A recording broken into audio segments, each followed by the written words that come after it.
Hello, my name is Valerie. In looking through the various Bible readings that are assigned for today, my eye was caught by one that comes right at the end of the list. It's from Matthew 11. Jesus has been teaching his disciples about what it'll mean for them to be his followers, and then, out of the blue as it were, we read this. When John heard in prison what the Messiah was doing, he sent word by his disciples and said to him, "Are you the one who is to come, or are we to wait for another?" Jesus answered them, "Go and tell John what you hear and see. The blind receive their sight, the lame walk, the lepers are cleansed, the deaf hear, the dead are raised, and the poor have good news brought to them. And blessed is anyone who takes no offence at me." This is John the Baptist, not the John who was one of the 12 disciples. Do you remember him? He's Jesus' cousin, second cousin actually, because we first heard of him before he was born, when Mary, who was pregnant with Jesus, went to visit her cousin Elizabeth, who was pregnant with John. Well, John grew up knowing that God had given him a special calling. His job was to get people ready for the coming of the Messiah. For centuries, the Jewish people had been waiting for God to send this special person who would put everything right that was wrong and bring in God's kingdom on earth. And by the time this story takes place, the majority of the people thought that this would surely include fighting against the Romans, the occupying force. So they were looking for a military leader. Many believed that the Messiah wouldn't come until the people had turned away from sin and were following God faithfully. And John, who became known as John the Baptist or the Baptizer, had been attracting great crowds with his message of repentance and encouragement to people to be baptized in the River Jordan as a sign of washing away their sin and being ready to lead a new life so that God would send this special person, the Messiah.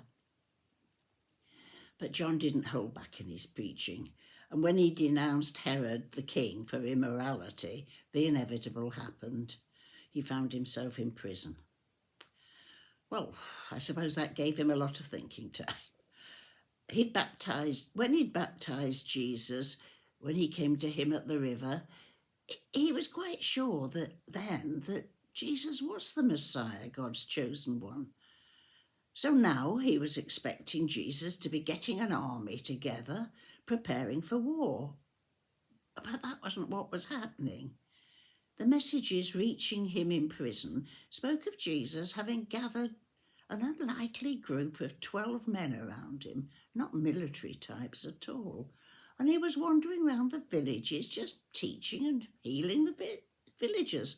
Nothing strategic going on at all as far as John could see. So he decided to send his disciples, the men who'd remained faithful to him even once he was in prison, to ask his cousin Jesus, "Are you the one who was to come, or are we to wait for another?"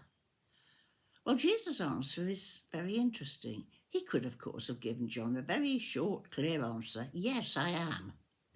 Instead, Jesus tells the visitors to report to John what he's doing, what they've heard and seen. And to make sure they get the point, Jesus says this. Tell him, the blind receive their sight, the lame walk, the lepers are cleansed, the deaf hear, the dead are raised, and the poor have good news brought to them. Jesus here is drawing John's attention to something he should have remembered, but perhaps we're less familiar with, a great passage in Isaiah 35 in the Old Testament. It points forward to the wonderful things that will happen when the Messiah comes, and includes precisely the things that Jesus has pointed out to John that he is doing.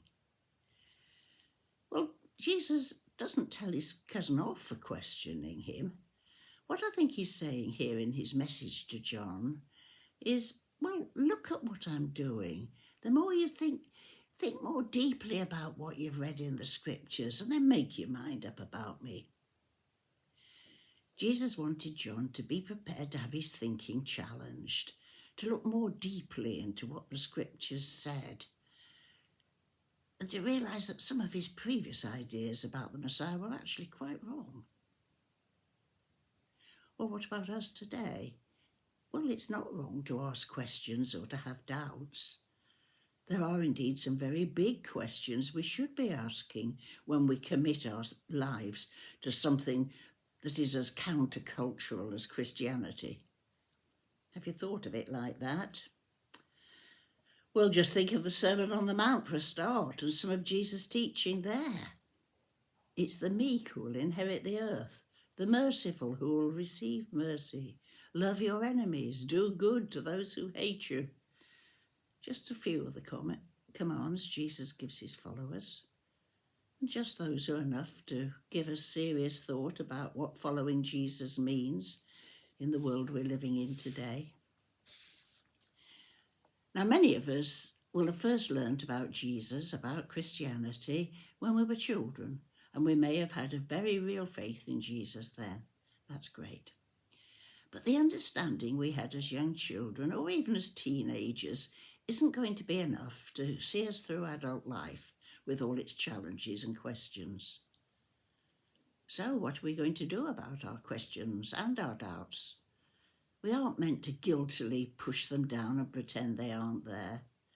There are lots of ways in which we can work on our questions and grow in our understanding of the faith and its meaning for us today. Last Sunday was Bible Sunday. And just as Jesus drew John back to the Bible, because that would help him understand that Jesus was indeed God's chosen one of the things we need to be doing is studying the Bible.